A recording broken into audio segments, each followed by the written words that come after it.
Hey guys, welcome back to my channel. I'm Ashley and this is the Lay Spirit Design Studio. We are at the end of 2024, friends, and this time last year I don't even know, I was going through it, I guess, because I didn't do any of the stuff I'm about to do in this vlog. And honestly, I've never really sat down and intentionally done this stuff at the end of the year, but this is my list of things that I'm doing at the end of the year, hopefully moving forward, to prepare for the new year coming in. So unlike last year, I'm trying to be really on top of things and be fully prepared going into the new year, because if you watch back to my stuff from the beginning of 2024, I was I don't know, I didn't set up my planner this year until February, even though I had it since November, I think. I don't know. I was really intimidated by it, but I bought the same one, and we'll go into all of that when I get into it. But, I'm just trying to be as organized as I can. So I wanted to share with you guys the things that I'm doing to get prepared for 2025 so that maybe they can help you too. But if not, then you can just follow along and prep and plan for 2025 with me. So I've written down a list of 5 things that I want to try and get done by the end of the year. And if all goes well, I should be able to get them all done today, with the exception of a couple of things that literally have to wait until New Year's Eve. My 5 things are: set up my new planner, make a printable calendar, finalize my goals for 2025, clean my space, and finish up any of my loose ends, like any leftover accounting that needs to be done, doing any last minute inventory for end of the year tax purposes, and also making a list of items that I need to reorder for inventory in the beginning of the year. So let's start with the very first one, and that is setting up my planner.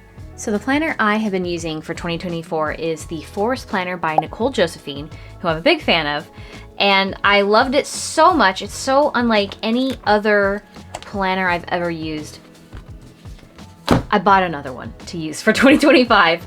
I know these are supposed to be similar to Hobonichi's, but I haven't gotten into that yet. I usually just do completely blank bullet journals.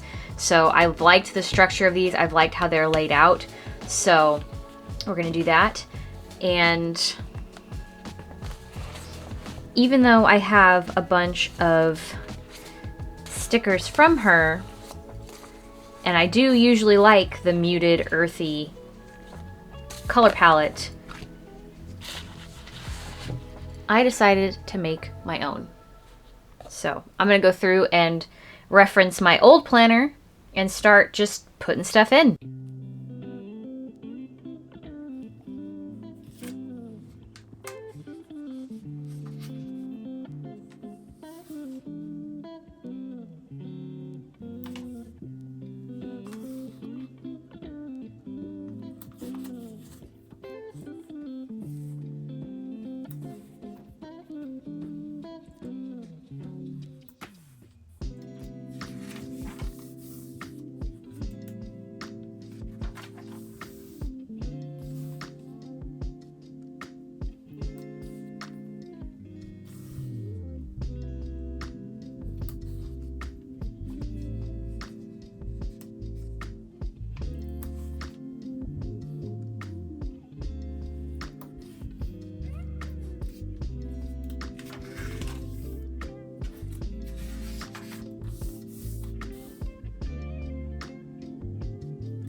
All right, so I got my planner all set up with my habits and my months. And this is my notes area.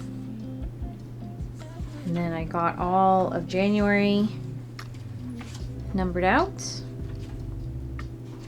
And then all the other months I started on one so that it's less overwhelming to figure out where things start. So it's something to start with. So I've got my, even though it's not very cute, 2025 in there. But it's a start.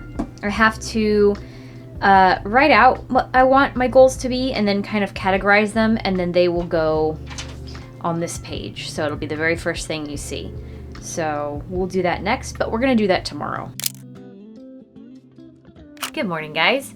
So it is the next day, and the next task is to write out all of my goals for 2025. So I'm using my 2024 planner. This is the goals that I had set at the beginning of the year. I'm not gonna go over these goals because this isn't a goals video, and I'm not gonna go into the goals that I picked for 2025. I might do a separate video about that early in the new year. So I'm literally just going to take the goals that I have kind of scribbled out and put them into the goals for 2025's planner. So let's just get into it. So this is the template that I used. I don't think I want to be this broken down this time. I may change my mind because I don't really have a lot of specific goals like this for like the personal life. It's mostly business stuff. And even though I have them kind of written out,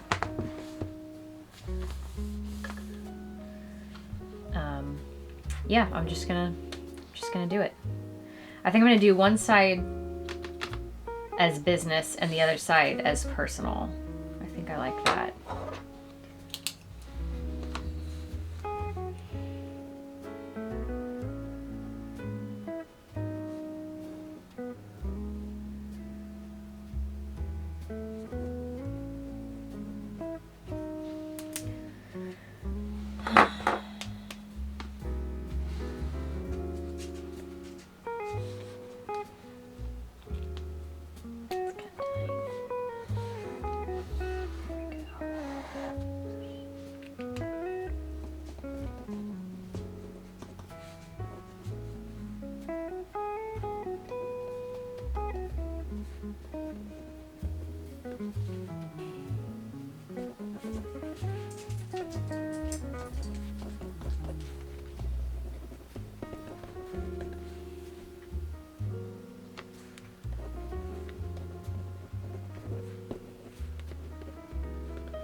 Okay, so I'm done writing down the 2025 goals, and as you can see, they're very different compared to the goals I had for this year.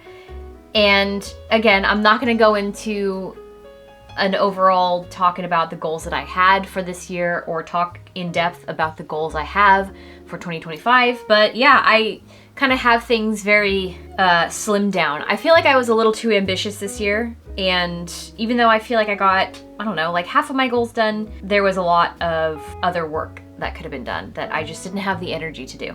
So now that this is done, I would consider my 2025 planner finished, and we can move on to the next task. So the next part is making my printable calendar.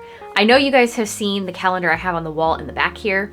That's something that I think I made my first template for in like 2019 or something like that, because I like to have just a calendar I can glance over at without having to pull up an app or open to a certain page in my binder or in my planner and just see the day that's going on, see where the days fall, see if I've written anything down. I put events on the calendar, and then I have a section for my goals. I just needed something that's at a glance So this is something that I make myself, and it's a template that I reuse and just change out the calendar days and the year. And this is something I always post for free on my Patreon. So let's make that.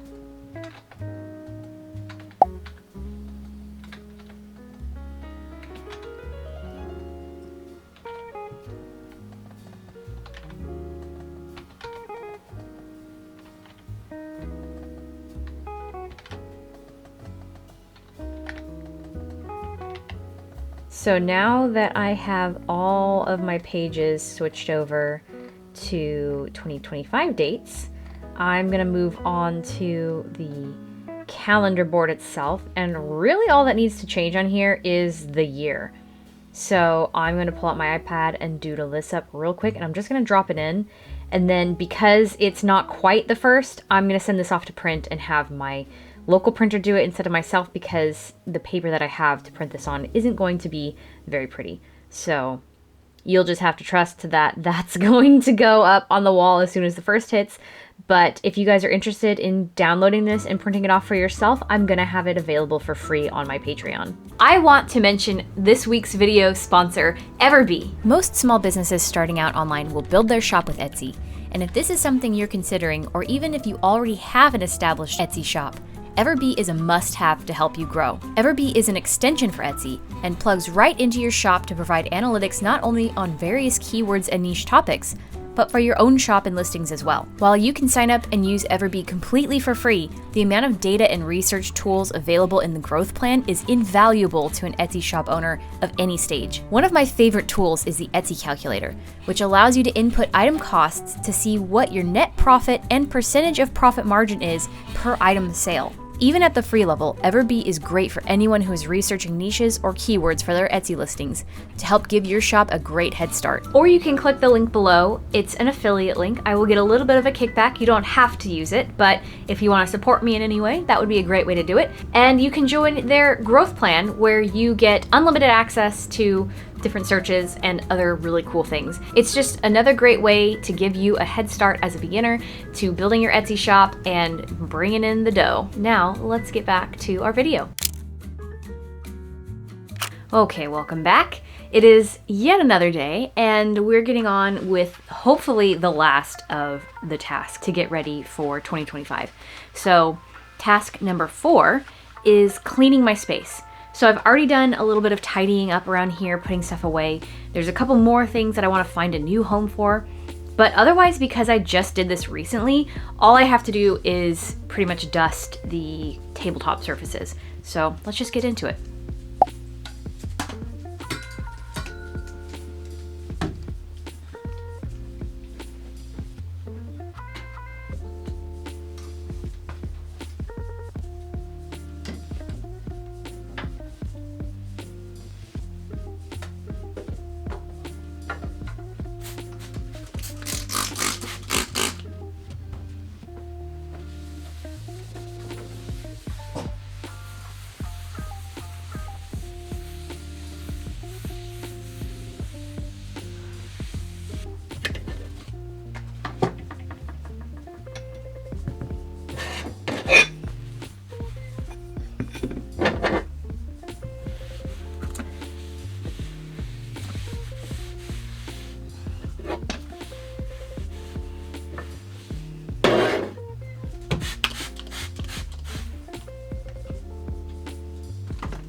Alright, so the cleaning is done, the space is tidy, Olive got the vacuum really good. So the last thing to do is tie up my loose ends, and for me that's going to be doing a little bit of last minute inventory for tax purposes and figuring out what needs to be restocked in the new year. I was advised by my tax person, and don't take this for law, talk to your own tax person, especially if you live in another state besides California. But my tax person told me that it is important to know the ending inventory that you have on your shelves for tax purposes, and it's better to wait until after the new year to reorder inventory. I don't know why. I'm not a math person, I'm not a tax person, but talk to your own tax people if that is something that you are unsure about. So I'm going to do inventory for the things that I don't necessarily keep good inventory of or keep good track of, and that's going to be the stickers that I make in-house, and then the stuff that I don't have listed online, which is going to be the keychain shaker potions. I also haven't properly counted my periwinkle stock, so I'm gonna have to unfortunately break into that, and I'm not looking forward to it. But after that, I'll have a better idea of what needs to be restocked, and then I can just be done.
This is the one that's up on top of this shelf, and I'm really mad that I have to pull these out to count them because they're so nicely packed in there. I mean, I could probably estimate based on how many rows there are.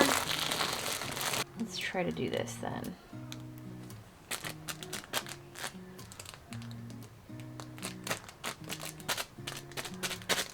Okay.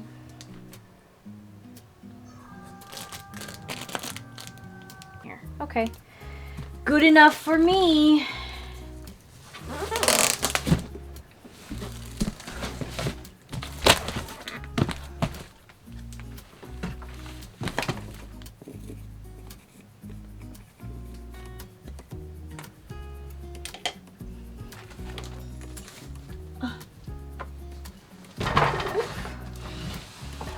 Okay, so inventory is done, which is really nice.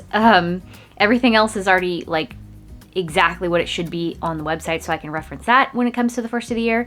Now the only thing that I have left to do is figure out what needs to be restocked. So I'm gonna write a list of the things that I need to order out for, and that's gonna be a couple of sticker books, a couple of keychains, and like more thermal labels and padded envelopes for shipping stuff.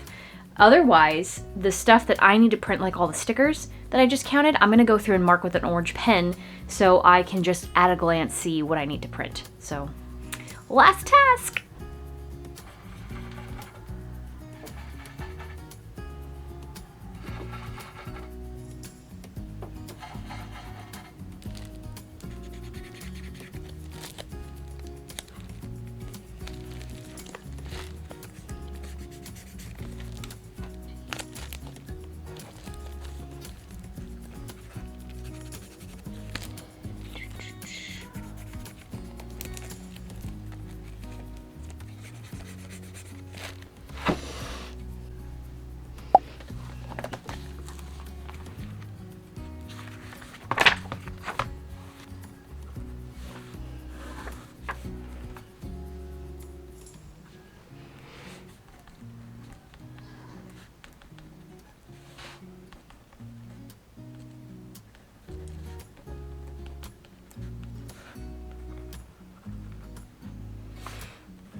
Okay, well, we're all done with the list, and technically I still have some tax stuff to finish up, some accounting, but that's way too boring for anybody, including myself, and I'm not going to show it on the vlog. So for all intents and purposes, I am all done and ready to start the new year. I'm prepped in a way that I have never been prepped before, and I'm really excited about that. So I know by the time you guys see this, it'll already practically be the new year, but hopefully these are some things that help you guys out too, in case you're trying to get as organized as possible to start or continue running your business. So if you made it this far, thank you. Don't forget to hit like and subscribe if you have not already subscribed to my channel. And if you also made it this far, drop a comment down below. Let me know any of your 2025 goals. And if you have nothing to say, drop me a star emoji, just so I know that you made it all the way to the end. So with that, I hope you guys have a wonderful first of the year, and I will see you in 2025. Bye! And that's why I wish you the best and say goodbye. You start to get dressed and then we cry, 'cause we both know it's gonna hurt, but not as much as this does. We had a good run, don't say we didn't.